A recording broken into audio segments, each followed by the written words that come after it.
Well, it's that time again. It is. If you didn't watch my original Wizarding World of Gospel Coalition video, it was about Karen Swallow Pryor. She's a mid-tier wizard, let's say. And if you don't know what I'm talking about, wizardry is in the sense of I'm talking about people who use fancy verbiage and rhetoric and things like that to try to trick you. It's a wizard spell. You remember the Wizard of Oz, how he was not really a wizard. He was just a dude behind a curtain making a lot of flashy sounding things, but really trying to get you to believe something that is untrue. Now, Russell Moore, I cannot contain the amount of wizardry that he engages in one video. There will be many more videos about Russell Moore's wizardry because he is one of the kingpins of evangelicalism's wizardry.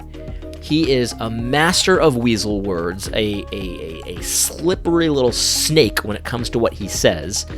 And you might say, well, that's very inflammatory, Adam. And I understand that you might think that. But I'm going to give you a perfect example of it in this article. This is an article that he wrote a few years ago, but he retweeted it today because of the March of Life and all that kind of stuff. And it talks about what does it mean to be pro-life. And you could probably guess what this article is going to say, but I'm not going to really read the whole thing. I'm not going to respond to all of it. It's very clear what he's trying to do. You got to be pro-life, womb to tomb, that kind of nonsense. And he rightly has the correct idea about abortion being wrong. He's not as right as he could be regarding abortion, but I'll give him some credit for that. But here's the thing. I want you to see the wizardry here. Russell Moore is a high-level wizard. Now, I don't think he's the highest level wizard in evangelicalism. I think that there are people that are pulling the strings more so than Russell Moore. Russell Moore is, I think, still a puppet for the most part. He's got people that he answers to that really pull the strings, but he is a high-level wizard. There's no question about it. I want you to read this and go with me here for a second. I want to see listen to how he structures this argument, how he structures these sentences. Listen to this. He says, now, what would I say, though, if somebody said to me, I'm pro-life and I'm for the death penalty, and the reason for the death penalty is because prisoners are scum. Let's kill them. I would say you're not pro-life. If the reason that you want to kill prisoners is because you think their lives have no meaning and you take a sense of joy, let's fry them out of killing prisoners, that is coming from a disregard or a disrespect for human life. Now, we can then argue about whether or not the death penalty is ever allowable for very, very constrained circumstances, but that's not the same thing as someone saying, let's vengefully lash out and take the lives of prisoners. In that sense, I agree with people who are really reluctant to ever use pro-life anywhere else. And so you get this idea that there's these people out there, tons of them, that just want to kill every prisoner. And you notice he makes it a nondescript prisoner. It's just a prisoner. That could be anybody. That could be someone who had one too many run-ins with traffic cops. That could be someone who didn't pay their property taxes on time. That could be someone who, maybe had a little bit of marijuana in their pockets. It could be anybody. And so the idea here is to play on your emotions. There's so many people out there that would say, well, prisoners are just scum. They should all be killed. And that's a lie. That's a wizard spell. There aren't that many people out there like that. Notice I didn't say there are no people out there like that. I'm sure there are some. But there are not that many people out there like that. But I want you to see how he frames this, right? Because he says, then we can argue about whether or not the death penalty is ever allowable. What he's doing here is he's giving wiggle room for progressives. He's giving wiggle room for progressives. Now, of course, we can argue about anything, but there's only one true answer. God has spoken. This is an ethics professional. This guy is an ethics professional. And that's a real problem for me. That's a problem for me because these like if you're going to be a leader in ethics for a Bible-believing conservative church, there's got to be a lot more God has spoken in what you write. There's got to be a lot more authoritative, like the Lord says. Like that's where we need to hear from our leaders a lot of that kind of stuff. And what you get from wizards is a lot of like ultimate nuance, like, well, I could see their side of the argument too, but I'm going to show you why this article is a base level wizard spell. I'm going to read you the whole paragraph, and I want you to think as I'm reading this to you, think about how he's structuring each of these sentences. It's very interesting, it's very important, and it is wizardry of the highest order. I want you to hear this. Quote, "To care about human life doesn't mean that we're necessarily going to agree on what healthcare system model ought to look like. But it does mean that we agree that sick people matter. It doesn't mean that we're necessarily going to agree on what sorts of affirmative action programs we ought to have in our colleges and universities, but it has to mean that we understand and know that Black lives matter, Black people matter.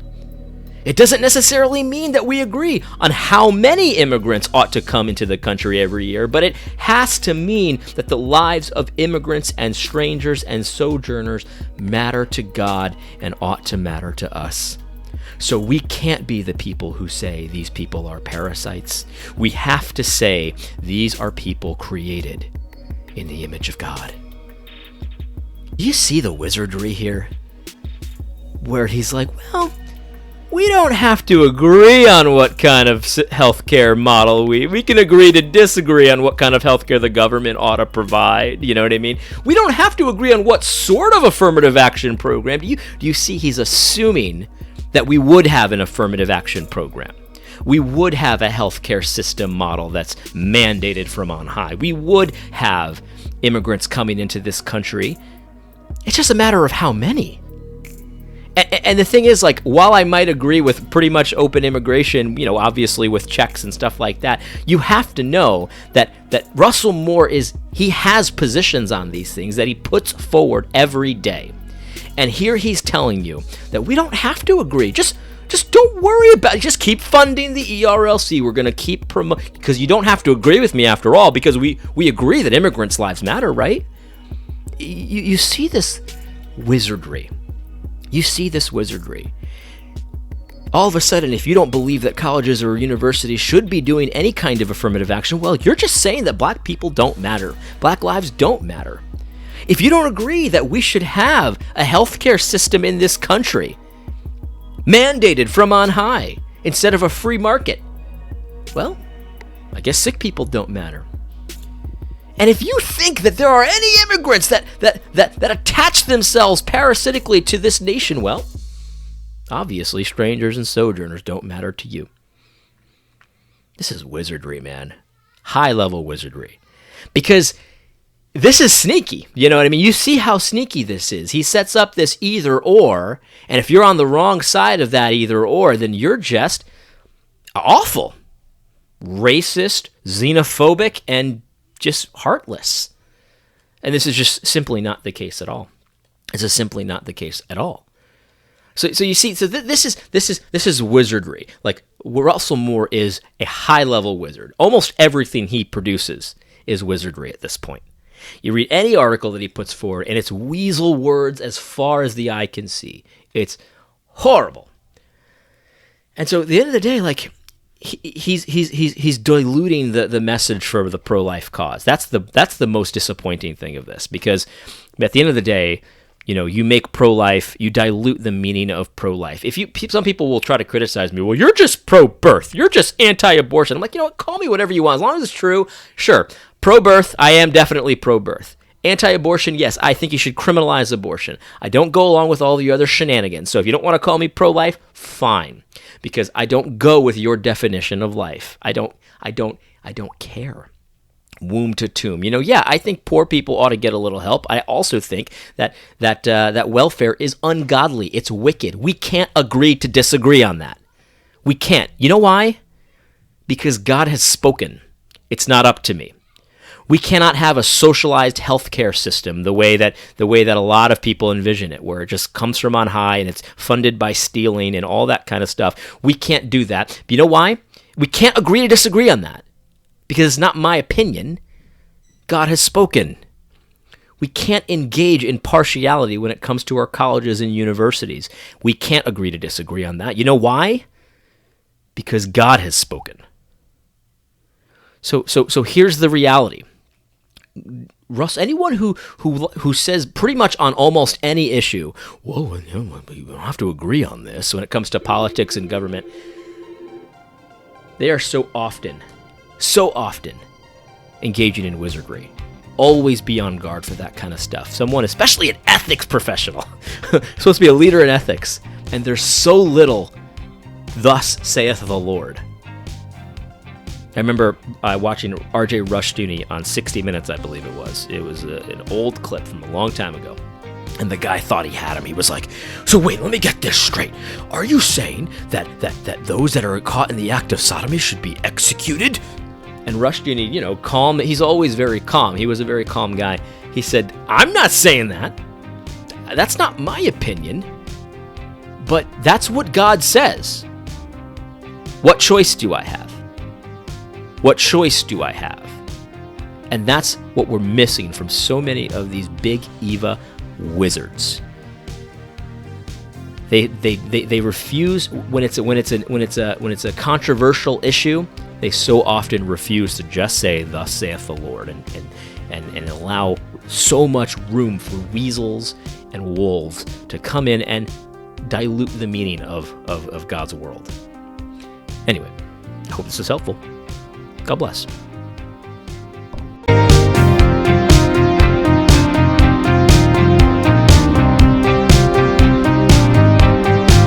At the end of the day, I really don't care if you call yourself pro-life or whatever you say. What matters to me is that you're pro whatever God says. So the reality is, like, if you're not willing to say God has spoken in every area of life that addresses us politically and governmentally today and stand on that firmly, then I'm not really interested in your pro-life, because, to be honest, your pro-life seems very political to me as opposed to foundational.